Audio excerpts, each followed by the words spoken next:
कल मेरा YouTube live था, उसमें किसी पर्सन ने जो कनाडा में रह रहा है उसने एक कमेंट लिखा जिसमें ये लिखा कि I won't believe people are still coming to Canada. जब मैंने वो पढ़ा था, हालांकि मैंने लाइव में भी उसका जो है आंसर दिया, लेकिन मुझे ये लगा कि इस पे मुझे खुल के बात करनी चाहिए, क्योंकि स्टूडेंट जो हैं कहीं ना कहीं पे हम स्टूडेंट्स को इन्फ्लुएंस करने का काम करते हैं, उनके डिसीजन में हमारा रोल होता है जब वो वीडियोस देखते हैं, इसमें कोई डाउट नहीं है। तो वो रिस्पॉन्सिबिलिटी मैं लेता हूँ इस कैमरा के सामने। तो इस बात पे मैं खुले से बात करूँगा कि क्या ये सही है और क्या ये गलत है। क्या आपको कनाडा जाना चाहिए? अगर जाना चाहिए तो क्यों जाना चाहिए? अगर नहीं जाना चाहिए तो क्यों नहीं जाना चाहिए? ये वीडियो थोड़ी सी इमोशनल हो सकती है, आप इसको अपने साथ रिलेट कर सकते हैं। इतना ज़रूर है कि जब ये आप वीडियो देखें तो बिल्कुल ओपन माइंड होकर देखें। आप पे कनाडा का कोई इंप्रेशन हो सकता है, आप किसी तरीके से एक तरीके से कनाडा के बारे में सोच सकते हैं, दूसरे तरीके से, लेकिन इसको ओपन माइंड होके, बिल्कुल ओपन माइंड होके देखना इसको, और बाद में डिसाइड करना कि क्या ये मेरे लिए, क्योंकि हर एक पर्सन की सर्कमस्टांसेस और सिचुएशन अलग अलग है, क्या ये मेरे लिए, अगर मेरे पड़ोसी के लिए, अगर उस राम शाम के लिए सही है, क्या ये मेरे लिए सही है कि मैं कनाडा जाऊँ? तो वीडियो को एंड तक देखिएगा, थोड़ी सी इमोशनल वीडियो होने वाली है। उससे पहले हमारा YouTube चैनल जरूर सब्सक्राइब कर लीजिएगा, इस पे आपको मोटिवेशनल वीडियोस भी देखने को मिलती हैं। तो बात करते हैं कनाडा जाना चाहिए या नहीं जाना चाहिए। अगर मैं पंजाब की बात करूं तो पंजाब से मोस्टली स्टूडेंट इसलिए कनाडा जाते हैं क्योंकि उन्हें यहाँ पे अपना फ्यूचर नहीं दिखता है। पंजाब में मेन जो है इनकम सोर्स वो एग्रीकल्चर है। एग्रीकल्चर की लैंड जो है वो इतनी ज़्यादा उसके टुकड़े हो चुके हैं कि एक फैमिली के पास 3 से 4 एकड़ ऑन एन एवरेज बची है, जिससे इतना गुजारा, कोई भी अगर इस टाइम पे खेती बाड़ी जहाँ एग्रीकल्चर पंजाब में करता है तो वो इतना ही कमा पाता है जिससे उसकी फैमिली का गुजारा हो सके। जब यहाँ पे कोई जॉब का, जब यहाँ पे कोई एग्रीकल्चर का कोई ऐसा इनकम का सोर्स नहीं दिखता है तो पंजाब से स्टूडेंट बाहर जाता है। यही रीज़न है पंजाब का। अब यही चीज़ें कहीं ना कहीं पे दूसरी स्टेट्स में भी लागू होना शुरू हो चुकी हैं कि जॉब्स नहीं हैं, बिजनेस की अपॉर्चुनिटी नहीं है, इसी वजह से जो है वो स्टूडेंट्स बाहर जा रहे हैं। पेरेंट्स जो हैं, किसी का सिंगल चाइल्ड है, किसी के 2 चाइल्ड हैं, कितने भी हैं, तो बड़ी मुश्किल से पैसा इकट्ठा करते हैं, लोन लेते हैं, उधार लेते हैं और उसके बाद अपने बच्चे को बाहर भेजते हैं। उनका मकसद यही होता है कि मेरा बच्चा बाहर जाके, अगर यहाँ पे सेट नहीं हो सकता है तो कम से कम कनाडा जाके, यूके जाके, जहाँ पे भी जाता है तो वहाँ पे सेट हो जाए, वहाँ पे डॉलर कमाए, वहाँ पे पाउंड कमाए। अब ये एक सिचुएशन है।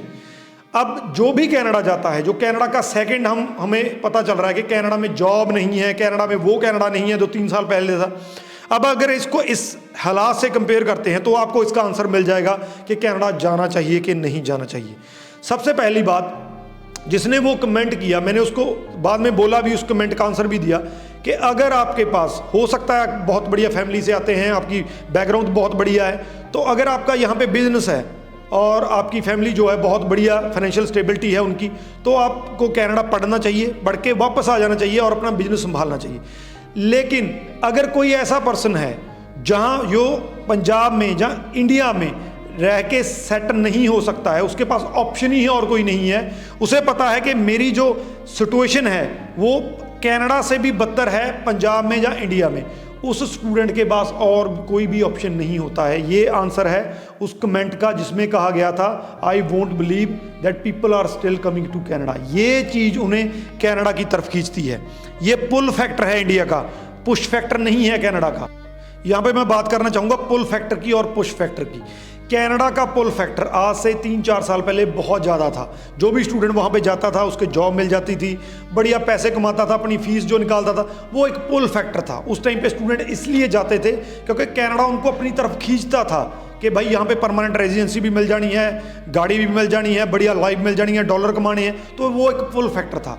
कहीं ना कहीं पे कनाडा का वो पुल फैक्टर कम होता दिख रहा है, लेकिन फिर भी स्टूडेंट कनाडा जा रहा है। क्यों? क्योंकि इंडिया का पुश फैक्टर उससे बड़ा है। इंडिया का पुश फैक्टर क्या है? इंडिया में उस स्टूडेंट को अपना फ्यूचर नहीं दिखता है। इंडिया में उस स्टूडेंट के लिए कोई जॉब नहीं है। वो पीएचडी कर ले, मास्टर्स कर ले, तो भी उसकी इनकम जो है वो क्लैरिकल जो है, जो गवर्नमेंट जॉब मिलती है उसके लेवल की है। उसके लिए यहाँ पे कोई बिजनेस अपॉर्चुनिटी नहीं है, उसके लिए कोई गवर्नमेंट जॉब नहीं है। ये पुश फैक्टर है इंडिया का जो उसे पुश करता है, उसे पुश करता है उस किसी भी उस जगह की तरफ जिस जगह में उसे अपना जो फ्यूचर है वो ब्राइट दिखता है। तो ये एक पुल एंड पुश फैक्टर है जो इस टाइम पे काम कर रहा है। मैं मानता हूं कि कनाडा का जो पुल फैक्टर है वो कम हो चुका है, हम सबको पता है, लेकिन इंडिया का पुश फैक्टर इतना बड़ा है कि वो उसके सामने जो सारे के सारे पुल फैक्टर है वो छोटे रह जाते हैं। इसीलिए ये आपके कमेंट का आंसर है, that's why people are still coming to और गोइंग टू कनाडा। तो इस इमोशनल चीज़ को थोड़ा शॉर्ट करते हैं और बात करते हैं आपको कनाडा जाना चाहिए कि नहीं जाना चाहिए। यहाँ पे भी वही पुश फैक्टर है, खास करके पुश फैक्टर है। पुल फैक्टर हमें पता है कम हो चुका है, लेकिन पुश फैक्टर जो है वो बड़ा रोल प्ले कर रहा है। अगर आपका पुश फैक्टर कम है, आपको इतनी ज़्यादा मजबूरी नहीं है, इतना ज़्यादा पुश नहीं हो रहे हैं, आपकी फैमिली बढ़िया है, आपका फाइनेंशियल बैकग्राउंड बढ़िया है, आप यहाँ पे रह के कोई बिजनेस कर सकते हैं, कोई और सेटिंग कर सकते हैं जिससे आपका आने वाला फ्यूचर बढ़िया हो सकता है, जिसका मतलब है पुश फैक्टर कम है, तो आप इंडिया में स्टे कर सकते हैं। आपको वहाँ पे जाने की ज़रूरत नहीं है। आप यहाँ पे अपना बिजनेस संभालिए, अपनी फैमिली के साथ रहिए, बढ़िया अपने दोस्तों के साथ रहिए, चिल कीजिए, अपना बढ़िया फ्यूचर देखिए। लेकिन अगर वो पुश फैक्टर वाकई ही इतना बड़ा है, पुल फैक्टर से ज़्यादा बड़ा है, इसका मायना ये है कि अगर आपके पास उतने फाइनेंशियल रिसोर्सेज नहीं हैं, अगर आप कोई बिजनेस नहीं कर सकते हैं, आपकी फैमिली आपको सपोर्ट नहीं कर सकती है, अगर आपके पास कोई जॉब का भी नहीं हो रहा है, यहाँ पे कोई उम्मीद आपको दिख नहीं रही है, इसका मतलब ये है कि वो पुश फैक्टर इतना बड़ा है कि पुल फैक्टर चाहे कम भी हो गया है, लेकिन यहाँ से कम वहाँ पे बढ़िया होगा, तो आप कनाडा जा सकते हैं। ये एक सिंप्लीफाई किया हुआ आंसर है। हालांकि इसमें और भी बहुत से फैक्टर हैं, मैं इसको 1 घंटे तक डिस्कस कर सकता हूं, लेकिन मैं आपको बोर नहीं करूंगा। तो ये 2 चीजें हैं जिसको लेकर आप डिसाइड कर सकते हैं। तो अगर पुश फैक्टर इतना बड़ा है कि भाई यहाँ पे कुछ नहीं है, खत्म है, तो कनाडा जाइए, इसमें कोई डाउट नहीं है। कम से कम यहाँ से मैं गारंटी देता हूँ, यहाँ से आपको बढ़िया वहाँ पे मिलेगा। डॉलर में कमाएंगे, कम कमाएंगे, 2 सालों के बाद सारी चीज़ें सेट हो जाएंगी।